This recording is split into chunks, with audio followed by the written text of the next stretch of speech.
Universal health coverage requires that every person should have access to quality health services on the basis of need and not the ability to pay. Such services should include prevention, diagnosis and treatment of diseases so that people can realize their right to health, which is a fundamental human right. Good health is also necessary to increase people's productivity, thus leading to economic growth. Now we are in the new era of Sustainable Development Goals. These are handed down by our global leaders.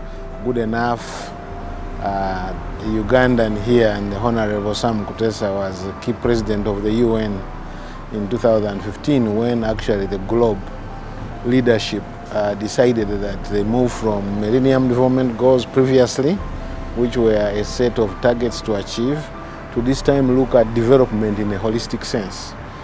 And this holistic sense is now captured in about 17 Sustainable Development Goals. One of the goals is what is about good health and well-being, and within there, the main agenda is how to expand the services.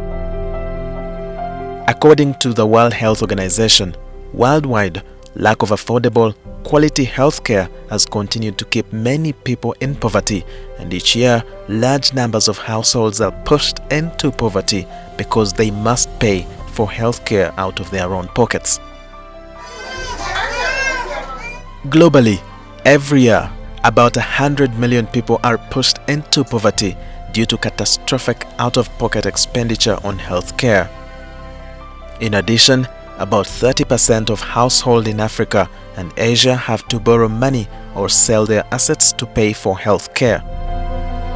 The phenomenon of universal health coverage is ideally meant to tackle this problem and provide healthcare services for all. Uganda is one of those countries where we still have the policy of free health care in our public health facilities.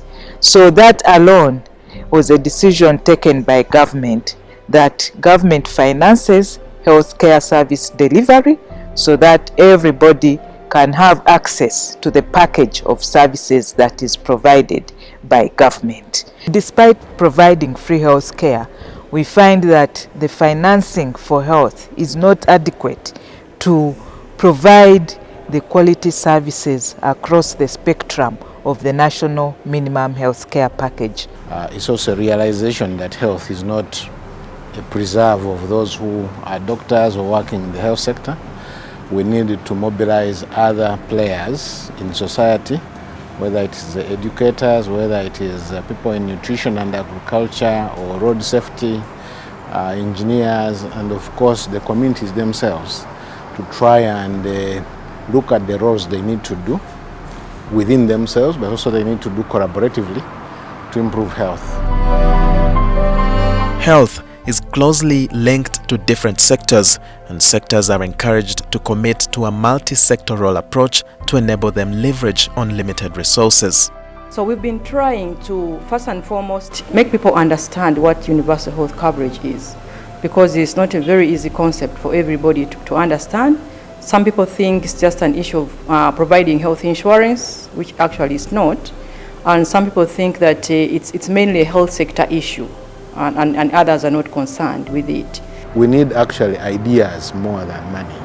And in any case, the money that is distributed across, meaning also resources people can bring, like labor, like their own contributions in the community. Unless we bring all this together, we cannot succeed. To achieve equity and financial protection, funding is expected to align with government planning, budgeting, and accounting processes.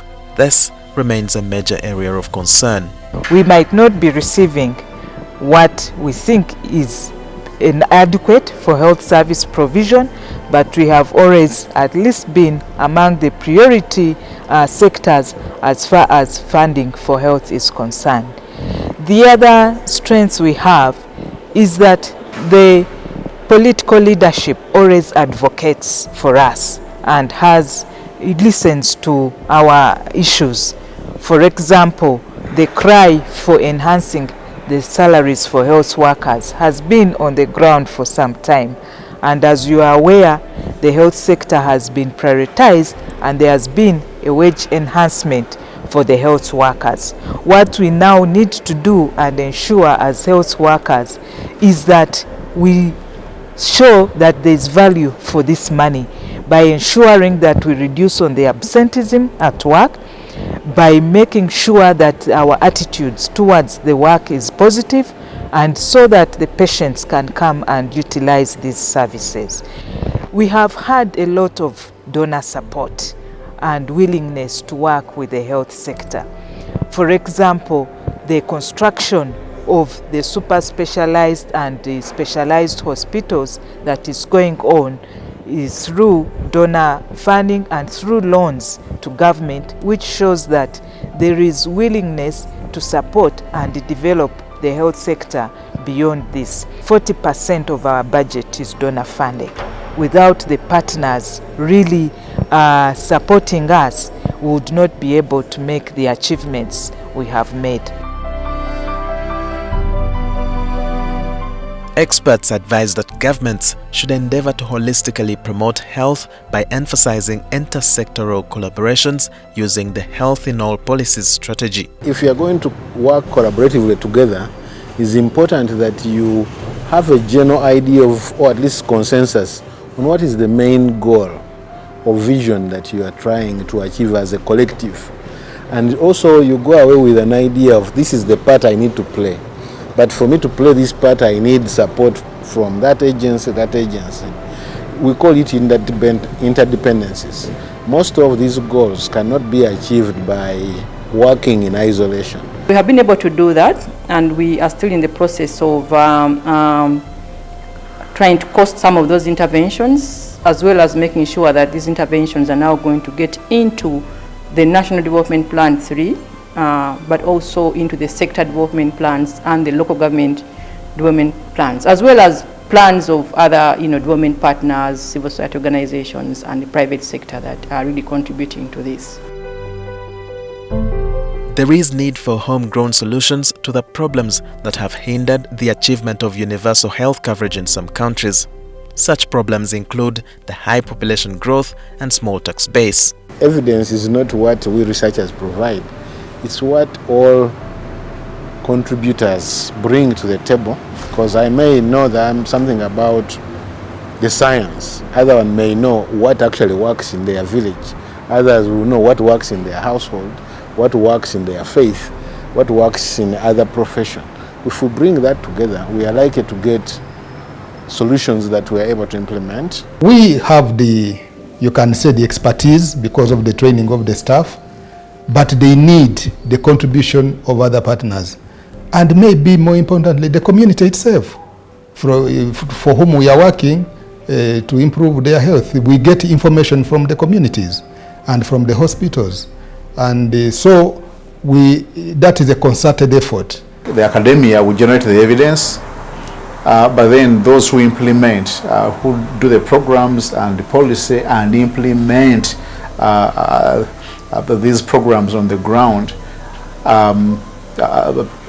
come from different settings. Partnerships help us to get resources, not only finances, but also human resource, to bring up the ideas together, to think through how can we best implement the findings that we have seen that work in the different settings. So having the views from individuals, different partners, having resources, both human and even financial, certainly to carry out these very important aspects. So you cannot be able to implement or roll out what you have observed and seen in research settings like we do without creating partnerships. Everybody has a role, so we must have a good monitoring and evaluation system in place to be able to track on our progress.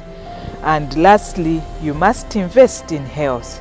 So as we plan for health, we have to see and not just look at health as a consumption sector, but we also now have to look at it as a productive sector, because it is healthy human beings that can work and lead to socio-economic development.